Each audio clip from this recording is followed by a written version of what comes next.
Hi viewers, இன்னைக்கு ஐயனார் துணை கதையில சேரனை பார்க்க சந்தா சாப்பாடு எடுத்துக்கிட்டு வராங்க வேலை செய்யற இடத்துக்கு.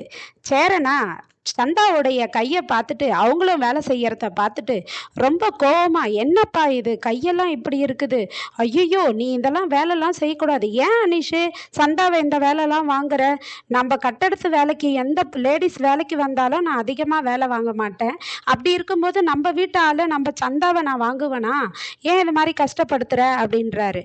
அப்புறம் சந்தாவை பார்த்து சொல்றாரு, கல்யாணம் பண்ணிட்டு நீ வீட்டுக்கு வந்தீங்கன்னா கூட நீ எந்த வேலையும் செய்யக்கூடாது, நான் தான் வீட்டில் எல்லா வேலையும் செய்வேன் அப்படின்னு சொல்றாரு. போ போ நீ போய் உக்காரு அப்படின்னுறாரு. அதுக்கப்புறம் வானதியும் பாண்டியும் ஹோட்டல்ல ரெஸ்டாரண்ட்டுக்கு போறாங்கங்க. வானதிக்கு இதெல்லாம் பார்த்ததும் ரொம்ப ஆச்சரியம். என்ன பாண்டி ரொம்ப ஆச்சரியம் மேல ஆச்சரியப்படுத்துற, காலையில என்னன்னா கோயிலுக்கு கூட்டு போனேன், அப்புறம் ஐஸ்கிரீம் வாங்கி கொடுத்த, அப்புறம் படத்துக்கு போனோம், இப்போ என்னன்னா ரெஸ்டாரண்ட்டுக்கு கூட்டு வந்திருக்க, எனக்கு ரொம்ப சந்தோஷமா இருக்குது பாண்டி, ஒரு நாள் ஃபுல்லா நீ என் கூட செலவழிச்சிருக்க, உனக்கு எப்படி இதெல்லாம் தோணுச்சு சொல்லு முதல்ல அப்படின்றாங்க. அதெல்லாம் ஒன்றும் இல்லை, நீ சாப்பிடு வானதி அப்படின்றாரு. இல்லை பாண்டி சொல்லு பாண்டி, உனக்கு எப்படி தோணுச்சு அப்படின்னு திருப்பி கேட்குறாங்க. அப்போ அவர் சொல்கிறாரு, எல்லாம் நிலா அண்ணி தான் சொன்னாங்க அப்படின்னு சொல்கிறாரு. என்ன சொன்னாங்க அப்படின்னு வானதி கோபமாக கேட்குறாங்க. இல்லை உன்னை எங்கன்னா வெளியில் கூப்பிட்டு போக சொன்னாங்க, பீச்சுக்கு, பார்க்குக்கு, சினிமாக்கு, ஹோட்டலுக்கெல்லாம் கூப்பிட்டு போக சொன்னாங்க அப்படின்னு சொல்கிறாரு. நம்ம 2 பேரும் எப்போ பார்த்தாலும் சண்டையே போட்டுக்கிட்டு இருக்கோமா, அதனால தான் நீ வானதியை வெளியில் எங்கன்னா கூப்பிட்டு போ பாண்டி, அவங்க கூட டைம் ஸ்பெண்ட் பண்ணு, அப்புறம் உங்களுக்கு ஒருத்தருக்கு ஒருத்தர் பிரச்சனையே இருக்காது அப்படின்னு சொன்னாங்க, அதான் கூட்டிகிட்டு வந்தேன் அப்படின்னு சொல்கிறாரு பாண்டி.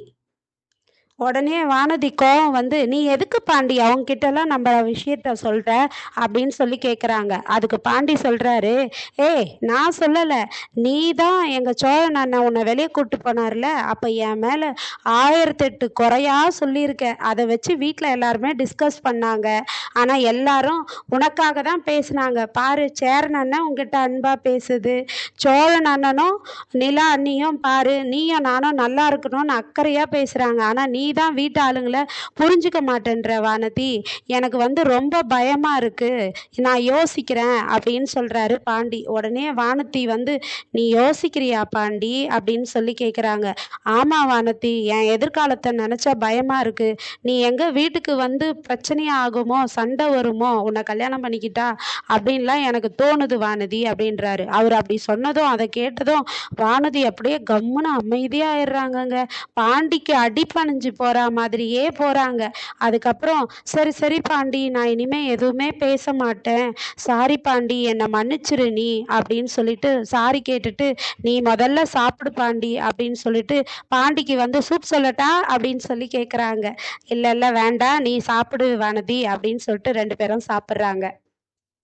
அப்புறம் நிலா ஃப்ரெண்டுங்க எல்லாம் சேர்ந்து ஒரு கம்பெனி ஸ்டார்ட் பண்ணலான்னு சொன்னாங்க இல்லையா, நிலா, அதுக்கப்புறம் ஷோபனா, திவ்யா, இவங்க 3 பேரும் சேர்ந்து ஒரு வீட்டை ஃபேக்ட்ரிக்காக அவங்க வாடகை எடுத்திருக்காங்க ஆஃபீஸாக. உடனே அதை போயிட்டு எல்லாரும் சுற்றி பார்க்குறாங்க, அந்த ஆஃபீஸ் எப்படி இருக்குன்னு சுற்றி பார்த்துட்டு அப்போவே பால் காய்ச்சி சாமி கும்பிடுறாங்க, ஆஃபீஸை இன்றைக்கே ஓப்பன் பண்ணிக்கலான்ட்டு. சாமி கும்பிட்டு எல்லாருமே சந்தோஷமாக உட்காந்து பேசிகிட்டு இருக்காங்க. பேசிக்கிட்டே இருக்கும்போது இந்த ஷோபனாவுடைய ஹஸ்பண்ட் என்ன சொல்கிறாருன்னா, 2 பேர் பணம் போட்டு பிஸ்னஸ் ஸ்டார்ட் பண்ணிட்டாங்க, ஆனால் நிலா மட்டும் காசே கொடுக்காம ஓசியிலேயே பார்ட்னர்ஷிப் ஆயிட்டாங்க அப்படின்னு சொல்கிறாரு.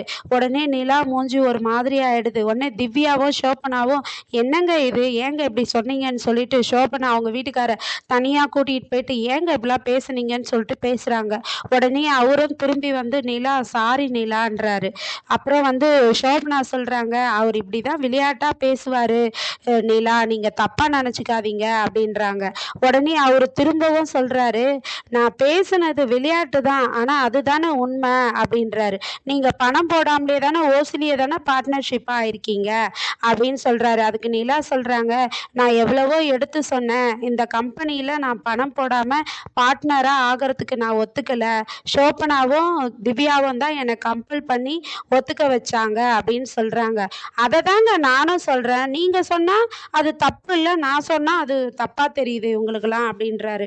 உடனே நிலா வெளியே வந்து அழுவுறாங்க, பயங்கரமா அழுவுறாங்க. நான் அப்பவே சொன்னேன்ல சோழன், இவங்க கிட்டலாம் இதெல்லாம் சரிப்பட்டு வராதுன்னு. ஆனா இவங்கெல்லாம் என்னை கம்பல் பண்ணி ஒத்துக்க வச்சுட்டு அவர் எப்படி பேசிட்டாரு பாருங்களேன் அப்படின்னு அழுவுறாங்க. அதுக்கு சோழன், விடு நிலா அப்படின்றாரு. இல்ல சோழன், எனக்கு ரொம்ப கஷ்டமா இருக்குது. அவர் எல்லாரும் எதற்கும் என்னை அப்படி பேசிட்டாரு அப்படின்னு சொல்லிட்டு சோழன் மார்புல அப்படியே சாஞ்சி அழுவுறாங்கங்க.